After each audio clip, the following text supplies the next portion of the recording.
কয়েকটি বাংলার পক্ষ থেকে সবাইকে স্বাগতম। শিক্ষার্থী, আশা করি আপনারা ভালো রয়েছেন। আপনারা যারা এসএসসি ভোকেশনাল ও দাখিল বিএমটি শাখা থেকে এইচএসসি পরীক্ষায় অংশগ্রহণ করতে চাচ্ছেন, আপনাদের কিন্তু পরীক্ষা সন্নিকটে চলে আসছে। আগামী 26 তারিখ থেকে পরীক্ষা হবে। পরীক্ষার রুটিন কিন্তু কোনো পরিবর্তন করা হয় নাই। অনেকেই মনে করতেছেন যে করোনাকালীন সময়ের কারণে করোনার কারণে পরীক্ষা পিছিয়ে যেতে পারে ইত্যাদি ইত্যাদি। আমি এর আগেও একটা ভিডিওতে আপনাদের বলেছি, এই সব চিন্তা ভাবনা না করে পড়াশোনা করুন, ভালো হবে।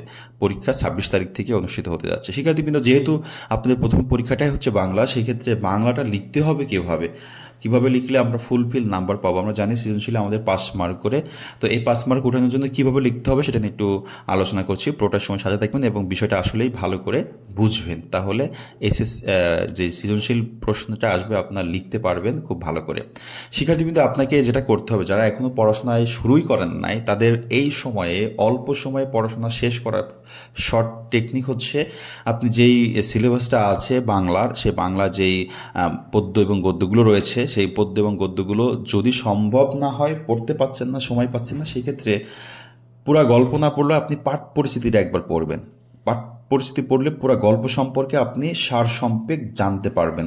পুরা পাঠ পরিস্থিতিটা পড়লে ওই গল্প সম্পর্কে আপনি কিছু হলেও ঘটনা জানতে পারবেন যে এই বিষয়ের উপরে এইটা লেখা।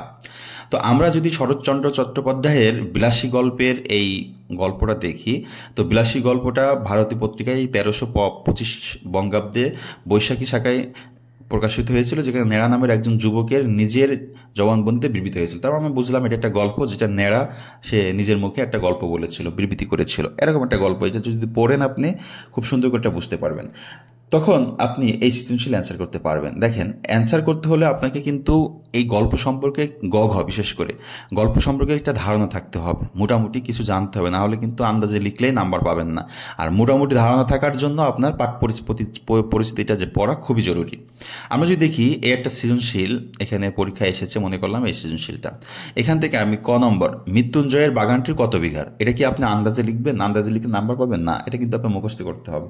মৃত্যুঞ্জয়ের বাগানটি হচ্ছে 20 থেকে 25 বিঘার। এখন বিষয় হলো, আপনি জীবনেও পড়েন নাই গল্পটা, পাশের একজন লিখছে 15 অথবা 10 অথবা 30 বিঘা, আপনি নাম্বার পাবেন না।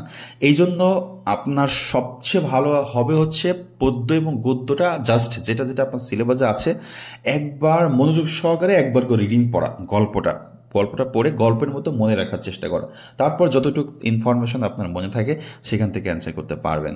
ওকে, তো আমরা প্রথমে কি করব, যদি এটা 1 নম্বর প্রশ্ন হয়, আমরা লিখবো 1 নম্বর প্রশ্নের উত্তর ক, এই যে কটা মাঝখান বরাবর দিব, দিয়ে ক নম্বর প্রশ্নের উত্তরটাই হয় লিখবো একটু ফাঁকা দিব, যে একটা লাইন ফাঁকা দিয়ে আবার খ নম্বর লিখবো।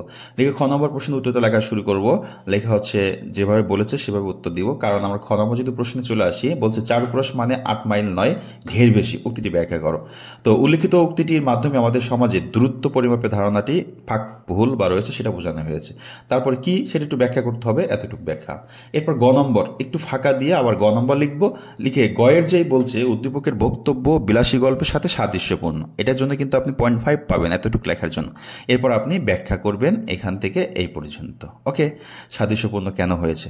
তারপর ঘ নম্বর আবার একটু ফাঁকা দিয়ে ঘ লিখবেন। লিখে উদ্দীপকের বিলাসী গল্পের একটি বিশেষ দিক ফুটে উঠেছে, যেটা সমগ্র গল্পের বিষয়বস্তুর প্রতিফলন ঘটেনি। তাহলে আপনি যদি বিলাসী গল্পটা পড়তেন, পড়ার পর যদি আপনি এই উদ্দীপকটা পড়তেন, তাহলে বুঝতে পারতেন বিলাসী গল্পের তুলনায় এই উদ্দীপকটা কি সমগ্র ভাবকে প্রকাশ করেছে, না হালকা অল্প কিছু ভাবকে প্রকাশ করেছে। যদি এরকম হইতো, আপনার মতো করে নিজের মতো করে কিন্তু বানিয়ে লিখতে পারতেন।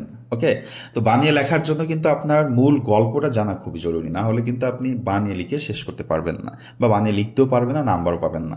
শিক্ষার্থী কিন্তু এভাবে যদি আপনি সৃজনশীলগুলো লেখেন, 5-এ 5 পাবেন। এবং একটা বিষয় মনে রাখবেন, প্রশ্ন যা চেয়েছে সেই মূল জিনিসটা কিন্তু যেন আপনার উত্তরের ভিতরে থাকে, মানে বিষয়টা, মূল বিষয়টা। যেমন এখানে আমি গ নম্বরটা একটু বলি, উদ্দীপকের কোন বিষয়টি বিলাসী গল্পের সঙ্গে সামঞ্জস্যপূর্ণ।